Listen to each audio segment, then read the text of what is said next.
Olá, você que me segue no Rodrigo Silva Arqueologia, dia de vídeo novo, dia do nosso encontro interativo aqui pela internet, ainda que seja um encontro virtual, mas é onde eu tenho a oportunidade de sempre partilhar com vocês temas relacionados à Bíblia, à religião cristã, à arqueologia, à teologia.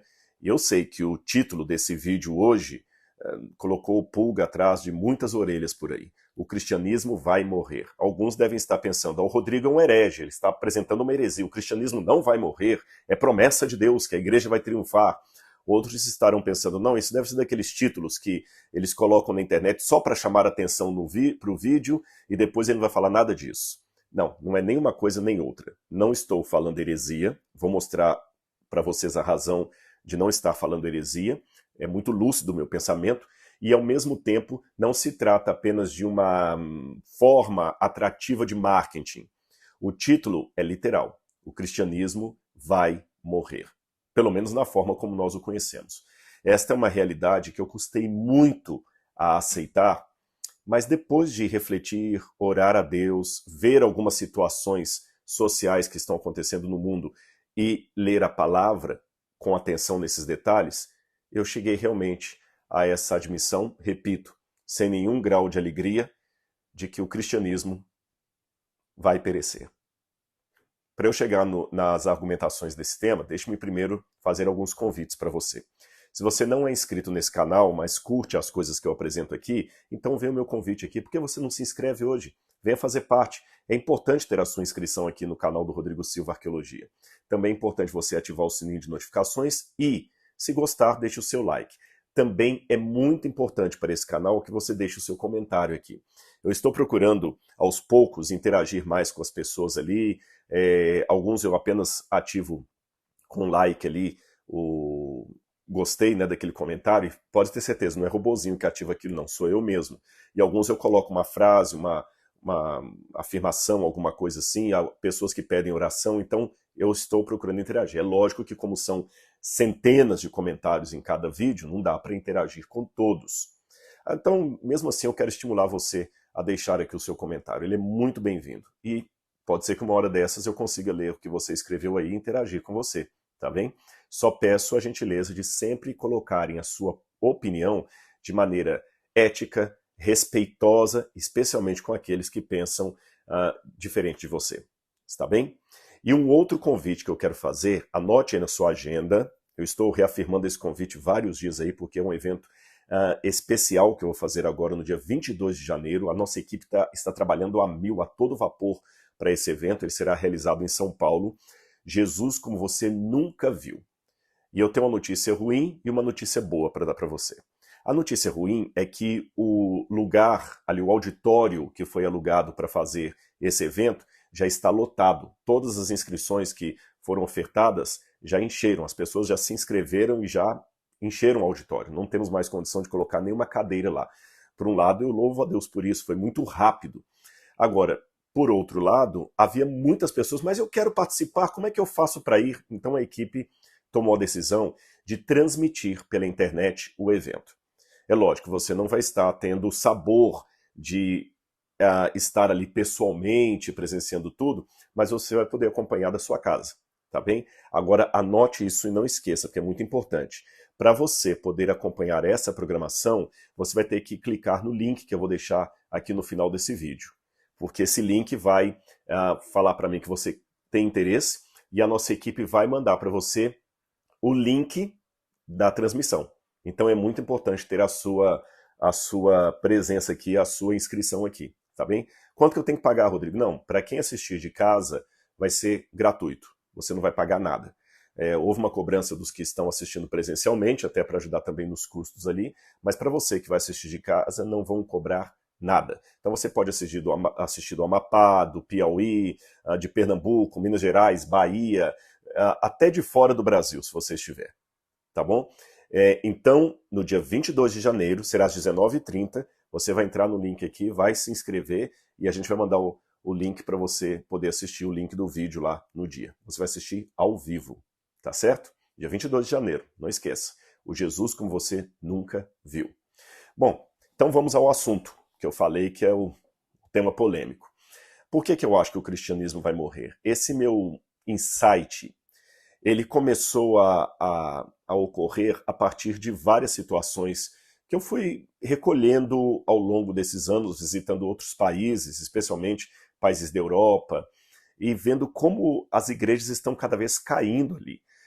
Houve um casal de amigos que voltaram da Europa para o Brasil, e uma das razões pelas quais eles voltaram para o Brasil é na esperança de criar os seus filhos dentro do Evangelho. E o marido desse casal acabou falando comigo assim, olha, na Europa a situação está tão drástica que muitos colegas estão falando assim, o meu alvo, o meu objetivo é que o meu filho chegue na idade adolescente e adulto, pelo menos acreditando em Deus. Olha que ponto chegamos. Pais religiosos, frequentadores de igreja, que levam os filhinhos para a escola bíblica da Europa, estão chegando à conclusão que se o filho dele chegar à fase adulta crendo em Deus, eles já vão agradecer aos céus por essa bênção. Eles já nem cogitam mais a hipótese do filho ficar na igreja, porque eles já sabem que o filho vai sair da igreja. Olha que ponto. Nos Estados Unidos a coisa já não está tão diferente. Você vê que tem muitas igrejas, na América e na Europa, que estão fechando as portas e virando pubs ou bar. Tem muitas igrejas. Eu vi uma igreja lá na Inglaterra que ela virou um lugar para jogar sinuca, um centro de bilhar. Então você vê, o cristianismo parece que está morrendo. E o que está acontecendo? E para você não pensar que é apenas uma impressão gratuita de minha parte, tem um instituto, o Pew Research Forum, o Pew Research Center, é um fórum de discussões e é um centro de pesquisas sediado nos Estados Unidos, muito sério, que trabalha com pesquisa tabulada, pesquisa de campo, estatística, muito bem organizadinho, e dá dados muito importantes a respeito do cristianismo. Muitos alunos de doutorado que aplicam para a área de teologia aplicada, eclesiologia, crescimento de igreja, recorrem a dados que o Pew Center cria a partir das suas pesquisas, que eles conseguem divulgar, melhor dizendo, a partir das suas pesquisas. E eu tenho uma pesquisa aqui no meu computador, ela já tem alguns anos, ela não é tão novinha, ou seja, os dados que eu vou apresentar para você, que já são drásticos, já estou antecipando, são dados preocupantes, eles já estão desatualizados. Há dados piores do que o que eu vou apresentar aqui. Essa pesquisa, ela tem 310 páginas, então quer dizer, um calhamaço.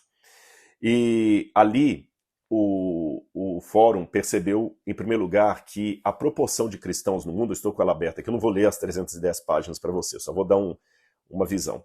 A proporção de cristãos no mundo caiu de 35% para 32%. Isso nos últimos aproximadamente 100 anos, do início do século XX para cá, aproximadamente. De 32% da fatia populacional do mundo para 32%. Ou seja, o cristianismo perdeu 3 pontos percentuais. É muita gente. Em contrapartida, o islamismo está só crescendo. Só crescendo.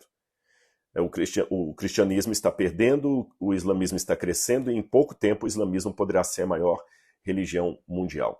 Agora, esses dados que eu apresentei, eles ficam ainda piores quando nós setorizamos alguns lugares do mundo. Deixe-me falar dos 2 maiores continentes cristãos da história, Europa e as Américas. Você sabe que em toda a história da igreja, o cristianismo cresceu mais na Europa e na América, mais até do que na Ásia. Os grandes concílios ecumênicos foram na Europa, a história da Reforma Protestante começou na Europa. É um capítulo na Europa e um capítulo na América, a partir da fundação dos pais peregrinos como Mayflower, que inauguraram ali na América do Norte a maior nação protestante do mundo. Então você tem o catolicismo em Roma, você tem os grandes reformadores ali na Alemanha, na Suíça, na Inglaterra, você tem os grandes movimentos presbiterianos, calvinistas, né? Presbiterianos é calvinista, wesleyanos ou metodistas, todo mundo sediando ali na Europa, conversão, suposta conversão de Constantino ao cristianismo na Europa. Depois você tem na América a criação de outros grandes nichos do cristianismo, como o pentecostalismo da Azusa Street, Os Mormons, embora alguns pensem que os Mormons seriam seita e não cristianismo, não é o meu ponto aqui.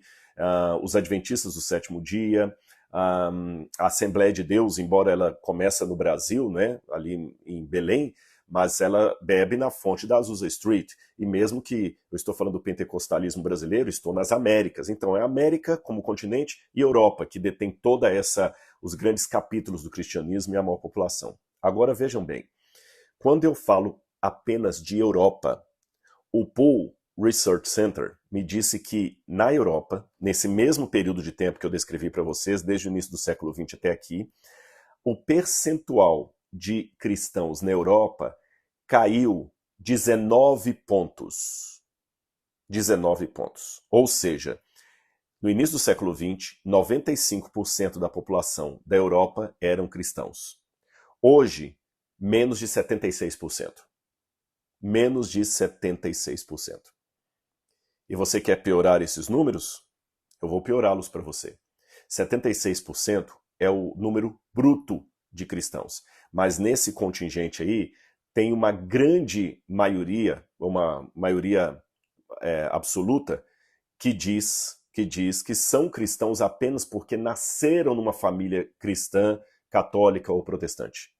Mas eles não frequentam igreja nenhuma, não rezam para Jesus, não participam da comunhão, não leem a Bíblia. São filhos de presbiterianos, filhos de católicos,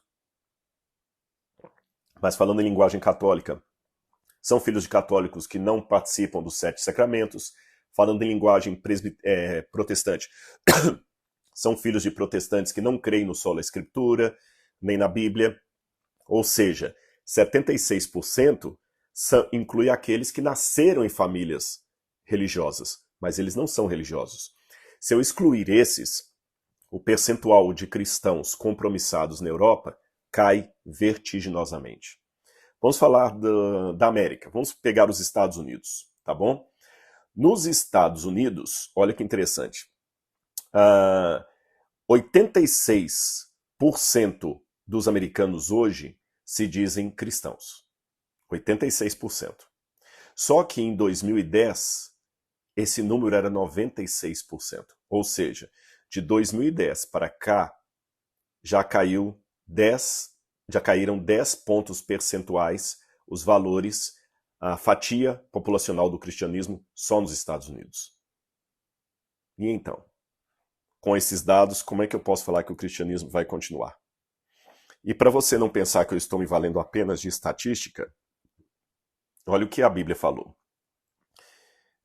Lucas capítulo 18, verso 8 diz assim, eu vou ler o verso 7. Será que Deus não fará justiça aos seus escolhidos, que a ele clamam dia e noite, embora pareça demorado em defendê-los? Digo a vocês que depressa lhes fará justiça. Contudo, quando vier o Filho do Homem, será que ainda encontrará fé sobre a terra? Olha bem, a profecia de Jesus não é que ele vai pegar um mundo crente. Pelo contrário.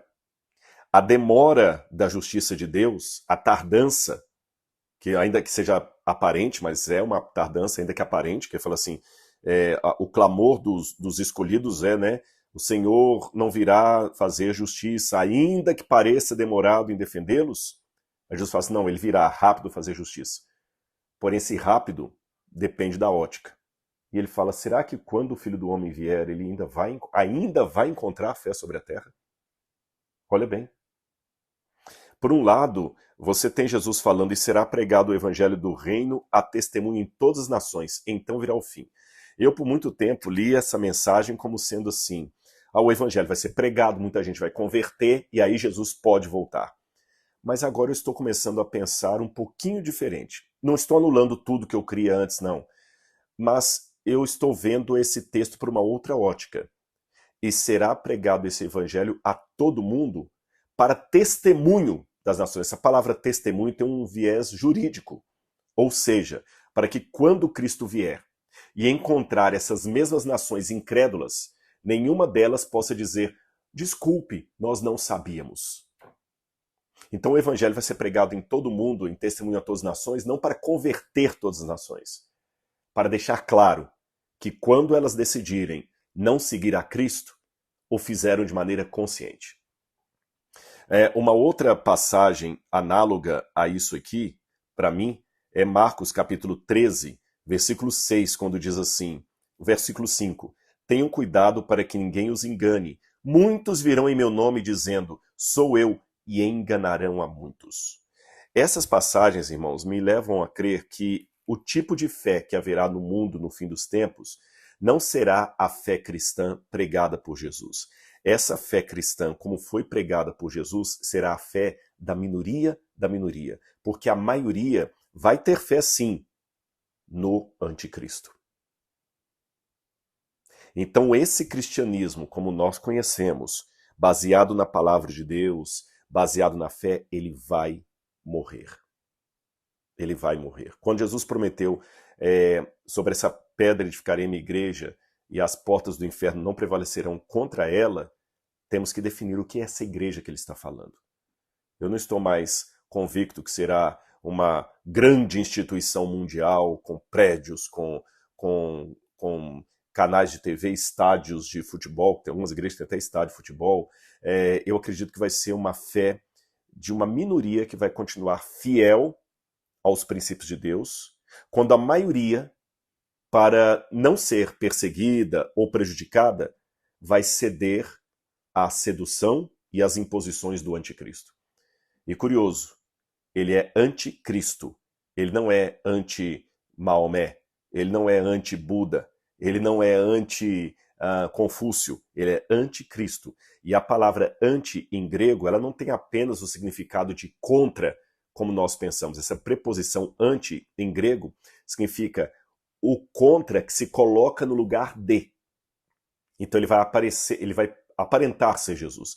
Não é à toa que uma das características da segunda besta do Apocalipse é que ela tem aparência de cordeiro, mas fala como dragão. A aparência de cordeiro, quem é o cordeiro no Apocalipse e também no Evangelho de João? É o próprio Cristo. Então ela tem a aparência do Cristo, mas ela fala como dragão. Aliás, se você fizer uma análise detida no Apocalipse, você vai perceber que o anticristo, ele imita a Cristo em todos os detalhes. Jesus aparece no início do Apocalipse capítulo 4 como sendo um cordeiro degolado, porém vivo, sentado no trono que lhe é dado por Deus o Pai.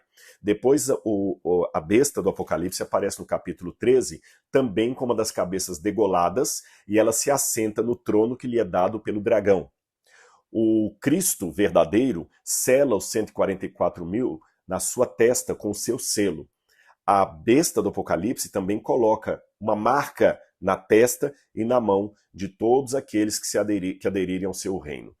E o reino e o mundo se tornou do nosso Senhor e seu Cristo, diz uma passagem da Bíblia. Outra passagem diz, e a terra se maravilhou seguindo a besta e dizendo quem pode pelejar contra ela. Então a besta imita muito a Jesus, mas não o caráter de Jesus. A besta é como se fosse uma bolsa falsificada da Louis Vuitton, da mais cara bolsa da Louis Vuitton, ela seria uma bolsa falsificada como aquela. Tão bem falsificada que até um especialista teria dificuldade para perceber qual é qual. Mas ela não tem a qualidade da original. Ela não tem a qualidade, mas como tem a aparência, ela engana muita gente. E o diabo vai tentar enganar, se possível, diz a Bíblia, até os escolhidos. E como é que eu estou vendo essa sutileza? Através de alguns movimentos que estão surgindo dentro do próprio cristianismo. Veja, o que nós estamos vendo agora. Não é novidade que o mundo está hostil à mensagem cristã. Essa história de falar de pecado, salvação, ela não faz muito sentido. Eu até vi um dia desse uma frase que eu notei aqui, que eu achei interessante, alguém escrevendo na internet. Olha o que a pessoa colocou. Pena que está anônima a frase, mas ela reflete para mim muito do que é dito hoje. Ela está em inglês, então vou traduzir para vocês. É muito fácil dizer hoje, Jesus morreu pelo meu pecado. Mas é mais difícil dizer, Jesus foi morto por se posicionar contra o mal. É mais difícil porque esta última versão demanda que nós identifiquemos o que é falso e nos coloquemos em oposição aos sistemas de opressão que estão dominando o mundo. É melhor se opor aos movimentos de opressão do que ficar nos purgando pela necessidade de justiça. Muito bem montada a frase, do ponto de vista da gramática, muito inteligente. Realmente, se eu falar para o mundo assim, Jesus morreu pelos nossos pecados. Legal, né? Agora, se eu disser num grupo principalmente de pessoas de mente secularizada, de artistas, de influencers, de livre pensadores, Jesus foi morto porque se levantou contra o sistema de opressão que havia em seu tempo. Jesus foi aquele que teve a coragem de ser mártir porque enfrentou com força os opressores de seu tempo. Parece muito mais atual. Aí você equipara Jesus a um sabor mais palatável para a mente pós-moderna. Jesus é como se fosse um revolucionário, alguém que não ensinou os pobres a levarem desaforo para casa, que ensinou os pobres a se levantarem contra a classe opressora.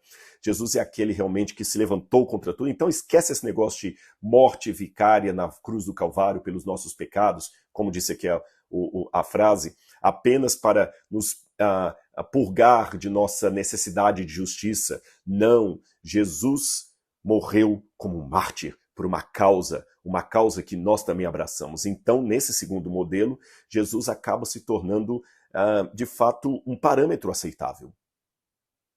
Comparar Jesus a Martin Luther King é muito mais interessante do que isolá-lo na figura de Cristo Redentor. E aí você tem algumas leituras da Bíblia que são tiradas fora de contexto e são perigosíssimas. Quer ver uma que eu chamo esse grupo, eu não, na verdade muitos teólogos hoje estão chamando esse movimento que está surgindo agora de cristianismo progressista. Esse cristianismo progressista que cria frases como esta que eu acabei de ler para você, é um cristianismo que procura ser uma resposta ao descontentamento mundial em relação à fé cristã tradicionalmente ensinada. Eu vou explicar para você. Muitos sociólogos estão dizendo que, devido aos dados que eu apresentei e outros que eu poderia apresentar aqui, estamos de fato vivendo uma era pós-cristã. Não sei se você já ouviu falar disso por aí, mas assim no crivo da história, você sabe que os filósofos apresentam a história com nomes específicos. Não só os historiadores fazem isso com Idade Média, Idade Moderna, Idade Contemporânea, mas também os filósofos. Aí você tem, por exemplo, a Sociedade Líquida, do Bauman, é um nome que se dá para uma época. Você tem pós-modernismo, pré-modernismo, esses nomes que são dados assim, contracultura, são nomes que a filosofia dá para determinados períodos da história. E um desses nomes, dado ao nosso momento, é vivemos na era pós-cristã. Porque aquele cristianismo puro e simples de C.S. Lewis, ou aquele cristianismo pregado pelos apóstolos, ele não dá mais conta das realidades atuais. Precisamos de um cristianismo mais social, mais preocupado com questões da ecologia, do cenário mundial, um cristianismo mais voltado para ações sociais, um cristianismo mais voltado para as questões econômicas, para a política. Então, não tem mais lugar na sociedade moderna para aquele cristianismo antigo, de Lutero, de Zwinglio, de Calvino, de Agostinho de Hipona, de Irineu de Lyon, do apóstolo Paulo. Não. Temos que ressignificar isso aí. Então, para que o cristianismo não morra, vamos salvar a fé cristã, criando um novo tipo de cristianismo adaptado, atualizado, mais em diálogo com o mundo contemporâneo, para que ele não vire peça de museu. Aí vem o cristianismo progressista. E uma das marcas desse cristianismo progressista que você deve ver em muitas pregações aí, é aquelas pessoas que sempre leem passagens da Bíblia, como por exemplo, eu tenho várias aqui, Mateus capítulo 9,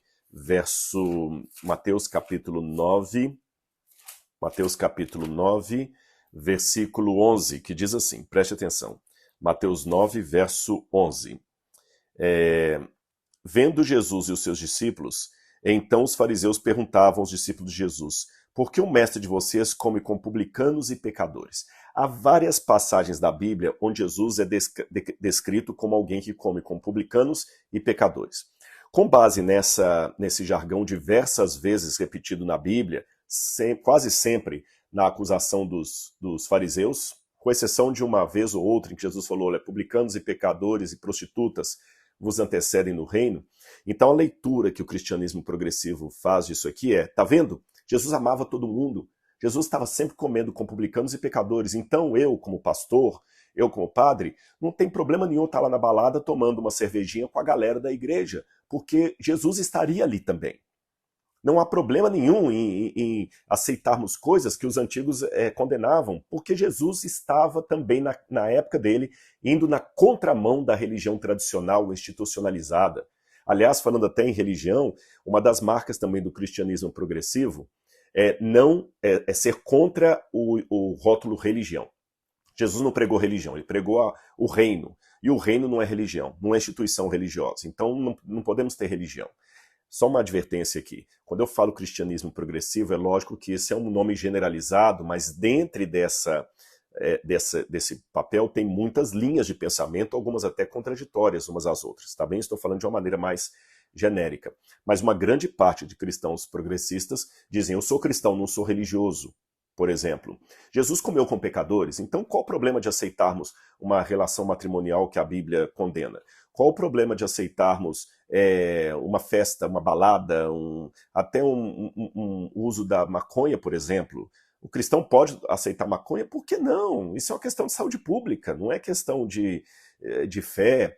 O cristão pode... A gente não pode ficar nessas picuinhas de igreja, sabe? De roupa, de comida, de dia de guarda... bobagem tudo isso. É lógico que eu estou colocando de uma maneira aqui que nem todos se adequam. Tem muitos que vão falar, peraí, eu sou um cristão progressivo, mas eu não acho que podemos fazer tudo. Eu sei que alguns vão objetar isso, mas na prática eles acabam fazendo tudo. Por exemplo, nessa onda de Jesus aceitava todos, o cristão progressista, ele geralmente condena o condenar.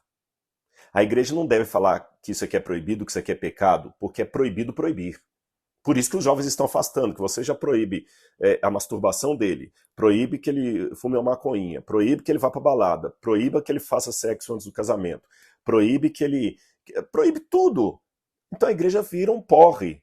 Então, sabe, é melhor, ao invés de condenar a balada, levar Cristo até a balada, como no Evangelho ele foi levado a comer com publicanos e pecadores.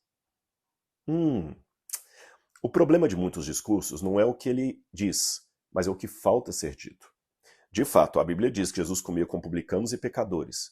A pergunta é, eles continuavam publicanos e pecadores depois de comer com Jesus? Deixa eu explicar, a palavra pecadores aqui não é aquele sentido de pecadores que todo mundo peca, como Paulo falou, porque todos pecaram e carecidos estão da glória de Deus. Porque senão a pergunta acaba sendo um tiro no pé, porque eu me entreguei a Cristo e continuo pecador. O sentido aqui da palavra publicanos e pecadores é uma expressão idiomática dos evangelhos usada pelos judeus e pelos romanos da época, sempre que falavam do publicano, vinculavam o publicano a todo tipo de escória social, tá certo? Tanto é que os publicanos eram chamados de donos de bordéis pelos romanos. E os judeus chamavam os publicanos, que eram cobradores de impostos, de prostitutas. Então, sempre que falava dos publicanos, entendeu? É como você fala assim, sempre que eu falar de um clássico de futebol no Rio de Janeiro, você fala o Fla-Flu, porque geralmente o que pega mais fogo no Mineirão, no Maracanã, perdão, é quando tem Fluminense e Flamengo, então é Fla-Flu, todo mundo já sabe o que é. Então eu falava, publicanos e pecadores era um jargão da época, era um jargão. Então por isso que eu fiz a pergunta, sendo um jargão que publicanos e pecadores significava cobradores de impostos e todo mundo que não prestava na sociedade, é nesse sentido que eu fiz a pergunta. Jesus comia com eles, mas isso significa que eles continuassem a vida toda na prática dessas coisas? Você acha que Levi Mateus continuou publicano depois que ele passou a ser apóstolo de Jesus, ou ele abandonou a prática publicana? Tanto é que ele estava sentado na mesa da coletoria de impostos, e quando Jesus o chamou, a Bíblia fala que ele abandonou a sua mesa e seguiu Jesus. E muitos que leem essa passagem, Jesus comia com publicanos e pecadores, sempre para dar margem a essa moralidade mais laça, que permite tudo dentro da igreja, que a igreja tem que aceitar tudo. Detalhe, a igreja tem que aceitar a todos, mas a igreja não tem que aceitar a tudo. Existe uma diferença aqui de palavras, de semântica, tá bem? Mas como o cristianismo progressivo mistura as duas coisas, a igreja tem que aceitar a todos, indo todos, tudo, Então só ficam lendo essas passagens. Jesus comia com publicanos e pecadores. Tá. Mas por que não leem também Mateus 18, verso 17, que diz assim, veja bem, Mateus 18, verso 17. Como eu devo tratar o irmão que peca? Se o teu irmão pecar contra você, vai repreendê-lo em particular. Se ele ouvir, você ganhou seu irmão. Mas se não ouvir, desculpe que eu li desde o verso 15, tá? Mas se não ouvir, leve com você mais uma ou duas testemunhas para que, pelo testemunho de duas ou três testemunhas, toda a questão seja decidida. E, olha a continuação, se ele recusar ouvir essas pessoas, exponha o assunto à igreja. E se ele recusar ouvir também a igreja, considere-o como gentil e publicano. Então Jesus recebia o publicano dentro da igreja. Mas isso não significava que a igreja ia deixar o publicano continuar sendo publicano. Porque se a pessoa continuasse tendo um pecado grave, a igreja deveria tratá-lo como gentil e publicano. Ora, será que agora Jesus se tornou então um segregacionista? Imagine. O que quer dizer tratar como publicano? Eu imagino muita gente do chamado Evangelho do Amor questionando hoje assim, o que quer dizer tratar como publicano? Não sei. Jesus falou. Também esquecem que Zaqueu, que era um publicano, quando se converteu a Jesus, a primeira coisa que ele fez foi devolver aos pobres o que ele tinha roubado deles e também ajudar os outros com a outra metade da fortuna dele. Ele deixou de ser publicano. Outra passagem, Mateus capítulo 5, verso 46, diz assim, Mateus capítulo 5, verso 46. Porque se vocês amam apenas aqueles que os amam, que recompensa terão? Os publicanos também não fazem o mesmo? Eu gosto desse versículo aqui porque muitas pessoas que pregam a paz, o amor e a solidariedade, que é um jargão do cristianismo progressista, ele se esquece de levar esse discurso para os que pensam diferente dele. Porque ele só ama incondicionalmente os que estão na mesma agenda, na mesma plataforma, no mesmo partido, com os mesmos objetivos. Ele não ama com o mesmo ardor o conservador da igreja. Não, esse tem que ser denunciado, porque ele representa o sistema de opressão. Ele não respeita aquela pessoa porque, não, eu tenho que tratar bem, eu tenho que amar. Jesus falou, olha, se vocês amam apenas aqueles que vos amam, que recompensa vocês terão? Porque os publicanos fazem a mesma coisa. Jesus aqui está falando de maneira pejorativa do publicano. Sabe, então essas coisas me fazem ter uma preocupação muito grande com o que está acontecendo. Tem um livro, eu estou com ele aqui até no meu computador, Kissing Fish. Kissing Fish, a tradução literal seria peixe beijante. Christianity for people who don't like Christianity. Tradução. Peixe beijante. Cristianismo para pessoas que não gostam de cristianismo. Foi escrito pelo pastor Roger Wolfson. Esse pastor defende o cristianismo progressista que eu falei. E o título do livro, que eu bato palma para o marketing, é sensacional. Lembra que o símbolo do cristianismo é um peixinho? Então ele pegou peixe que beija, um beijo afetuoso. Vamos fazer um cristianismo mais palatável. Vamos fazer um cristianismo para pessoas que não gostam de cristianismo, porque o peixe tradicional não beija. Ele recrimina, ele condena, ele fala do pecado, ele fala do juízo final. E nesse livro tem algumas coisas interessantes, porque sendo ele um pastor de mentalidade progressista, ele não fala em tom pejorativo, ele defende essa pauta. Por exemplo, ele acha que a igreja deve falar mais de ecologia e trocar esses temas pesados de salvação, de divindade de Jesus, por temas mais apropriados, sociais, como ecologia, humanismo, que não deve ser confundido com humanitarianismo. Humanitarianismo é fazer o que Madre Teresa de Calcutá fez. Isso é humanitarianismo, a agência humanitária. É fazer a caridade, é levar o pão ao seu semelhante. Isso é humanitarianismo. Humanismo é pegar aquele ser humano e colocar no centro da existência. Tudo agora gravita em torno do ser humano cristão. Eles falam também muito de uma hermenêutica a partir de Jesus. Você quer saber se uma coisa é real ou não? Passe por Jesus. Não, passou pelo crivo de Jesus, não caiu? Esquece. Sabe? Esquece aquilo ali. Então, por exemplo, Moisés falou do juiz, tá, mas Jesus falou o quê? Até confundem que Jesus aparentemente contrariou Moisés quando Jesus disse, vocês ouviram o que foi dito aos antigos, eu, porém, vos digo. Na verdade, ali Jesus não estava contrariando Moisés, meus amigos. Se nós lermos Mateus capítulo 5, verso 17, Jesus fala que ele não veio destruir a lei e os profetas, ele veio cumprir. E ele ainda dá mais ênfase, ainda que o céu e a terra passem, nem um i, nem um tio jamais passará da lei, sem que tudo se cumpra.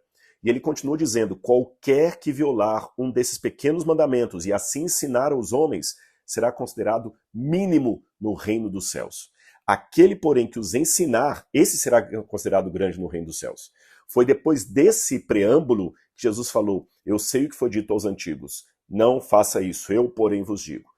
Vejam, Jesus está entrando em contradição, porque no começo ele fala que não veio anular a lei nem os profetas, mas cumprir e que nós devemos ensinar a lei e os profetas, e agora fala, eu sei o que foi dito, eu, porém, vos digo.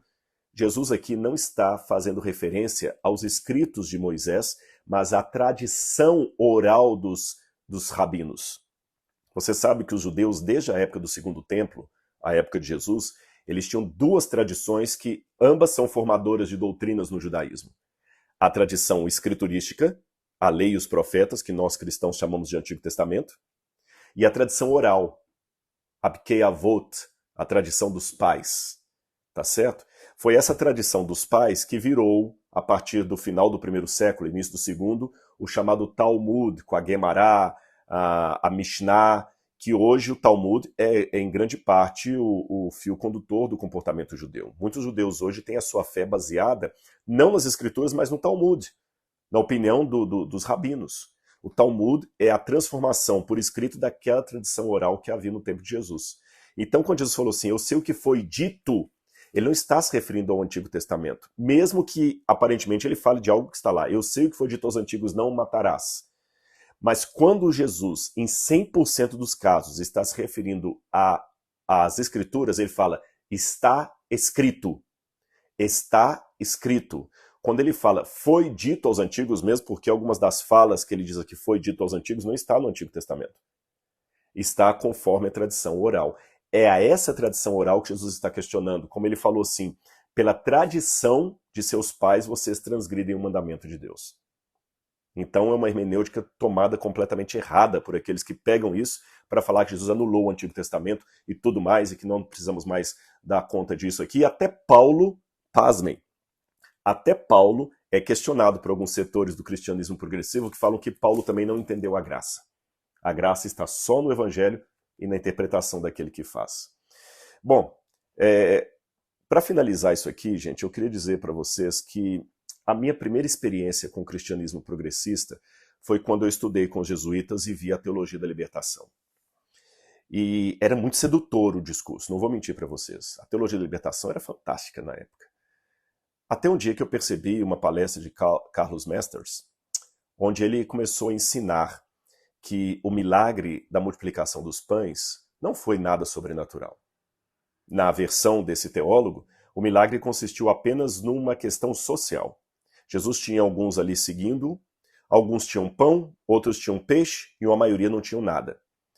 Quando os que tinham pão e peixe começaram a dividir o seu alimento com os que não tinham nada, no final das contas, todo mundo comeu. O discurso de Jesus é que operou o milagre. Que milagre? Convencer quem tinha pão e quem tinha peixe a dividir o seu alimento com quem não tinha nada. Do ponto de vista social, do ponto de vista pós-moderno, essa versão é muito mais atraente do que dizer que Jesus pegou 5 pães literais e 2 peixes e multiplicou para alimentar milhares de pessoas. A outra faz mais sentido intelectual, é mais politicamente correta, é mais atrativa, porém é mais perigosa. Porque pegou uma pauta legítima, que é a pauta social, uma notinha de rodapé. Eu não posso também, em virtude da denúncia que estou fazendo, amparar a preguiça social da igreja. Não é porque eu estou criticando esse evangelho social que eu vou amparar também uma preguiça agora, um comodismo da igreja em não fazer nada pelo seu semelhante. Cuidado, tá certo? Cuidado, que tem muita também violência contra a mulher, violência contra o negro, que foi silenciada pelo comodismo da igreja tradicional. Não podemos esquecer desse aspecto também, ele é muito importante. Mas o perigo do outro grupo se o perigo do primeiro é negligenciar uma pauta importante, digo dos tradicionais, se o perigo dos tradicionais é negligenciar uma pauta importante, como a pauta social, a solidariedade. O perigo do progressista é pegar essa pauta e colocá-la no lugar onde ela não deveria estar, no coração do evangelho. É aquilo ali, pá! Colocá-la de tal forma no centro que elementos centrais começam a perder o seu brilho. Por exemplo, a morte expiatória de Jesus na cruz do Calvário. Eu tenho um livro aqui de Santo Agostinho de Hipona, A Cidade de Deus. Esse livro aqui foi um livro que foi um divisor d'águas no cristianismo. Quando o Agostinho o escreveu, e eu citei aqui uma página, uma parte famosa, que ele fala assim: o amor fundou duas cidades. Estou na página 477, que seria o livro 1428. De acordo, o amor fundou duas cidades. Dois amores fundaram duas cidades.